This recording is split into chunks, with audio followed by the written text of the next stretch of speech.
गया है। अब देखिए धक्का मारा कि ये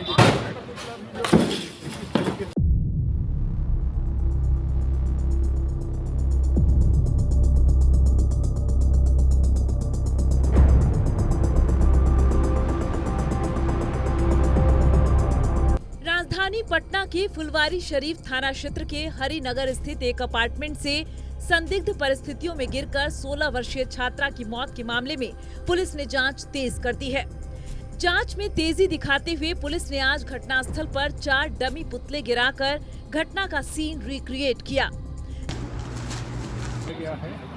अब देखिए धक्का मारा कि ये इस दौरान पुलिस ने अलग अलग एंगल से जांच कर पूरे घटनाक्रम को समझने की कोशिश की। इसके तहत बिल्डिंग की 7वीं मंजिल से छात्रा की वजन के बराबर का पुतला नीचे गिराकर यह परखा गया कि घटना के दिन क्या उसे किसी ने धक्का दिया था या उसने खुद छलांग लगाई थी। मौके पर पटना पश्चिम सिटी एसपी भानु प्रताप सिंह के नेतृत्व में जांच की गई। उन्होंने बताया कि मामले की गंभीरता को देखते हुए पुलिस हर बिंदु पर गहन छानबीन कर रही है।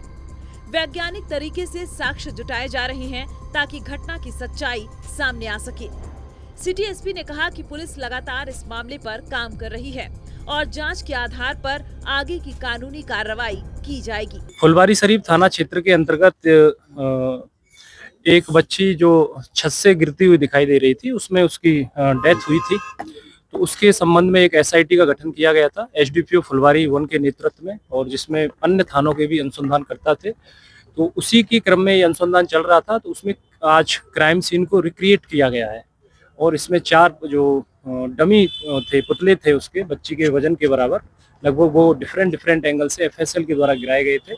और इसमें हम लोग एक्सपर्ट ओपिनियन लेंगे कि क्या क्या स्थितियां रही होंगी उस समय पर, और जब हमें रिपोर्ट मिल जाएगी आप लोगों के साथ इसमें शेयर करेंगे। कितनी डमियां आज बनाई गई सर? 4 टोटल 4 को क्या होगा उसका? वेट लगभग वो जो मृतका थी उनके वजन के आसपास ही रखा गया है। जैसा एफएसएल के इंस्ट्रक्शन थे उसी के अकॉर्डिंग हम लोग। सर कितना कारगर होता है ये बहुत कारगर होता है। इसमें आप जब क्राइम सीन को रिक्रिएट करते हैं तो आपको उन परिस्थितियों के बारे में पता चलता है कि क्या, जैसे इसका सिंगल इम्पैक्ट रहा उस पर, या मल्टीपल इंजरी में इम्पैक्ट था, या इसको धक्का दिया गया था, या स्वतः गिरी थी। ये सारे जो क्वेश्चंस हैं, जो चीजें हैं, इनके बारे में पुलिस को पता चलेगा। उसमें एक जो विशेषज्ञ एजेंसी है उसकी जो ओपिनियन होता है उसकी मदद से फिर हम लोग अपनी इन्वेस्टिगेशन को पूरा करेंगे।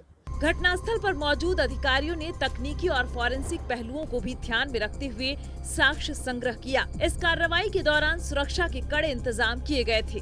स्थानीय लोगों में भी जांच को लेकर उत्सुकता देखी गई। पुलिस ने भरोसा दिलाया है कि दोषियों को किसी भी हाल में बख्शा नहीं जाएगा और जल्द ही पूरे मामले का खुलासा किया जाएगा।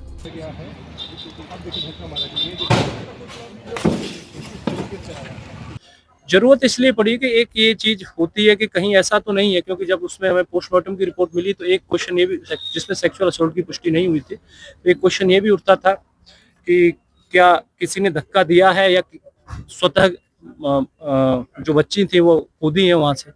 इस पर क्लियरिटी तभी आएगी जब इसमें वैज्ञानिक ढंग से और साक्ष्यों के आधार पर चीजें क्लेरिफाई होंगी। उसी को ध्यान में रखते हुए उसकी जरूरत पड़ेगी। इससे क्लियर हो जाएगा। जब क्राइम सीन को रिक्रिएट किया गया है तो हम लोग इसमें क्लियर हो जाएगा। फिर इसमें हम क्वेश्चंस फ्रेम करके पूछेंगे जिन जिन बिंदुओं पर पुलिस को डाउट है, तो इसमें एक्सपर्ट ओपिनियन ये लोग अपना देगा। क्या इससे हरिनगर स्थित सुमित्रा हाइट्स अपार्टमेंट की 7वीं मंजिल की छत से गिरकर 12वीं कक्षा की छात्रा की दर्दनाक मौत हो गई थी। पुलिस के अनुसार छात्रा के सीढ़ियों से छत तक जाने और वहां से गिरने की घटना परिसर में लगे सीसीटीवी कैमरों में रिकॉर्ड हुई है। घटना के बाद पुलिस ने शुरुआती शक के आधार पर अपार्टमेंट में काम करने वाले एक बढ़ई, एक गार्ड समेत 4 लोगों को हिरासत में लिया था। हालांकि पूछताछ में उनके खिलाफ कोई ठोस सबूत नहीं मिला। परिजनों की ओर से अनहोनी की आशंका जताए जाने के बाद पुलिस ने एम्स के मेडिकल बोर्ड से छात्रा का पोस्टमार्टम कराया था। हालांकि पोस्टमार्टम रिपोर्ट में दुष्कर्म या किसी प्रकार के यौन शोषण की पुष्टि नहीं हुई है। अब पुलिस सीन रिक्रिएशन के जरिए यह स्पष्ट करने की कोशिश में जुटी है कि छात्रा किन परिस्थितियों में 7वीं मंजिल से नीचे गिरी।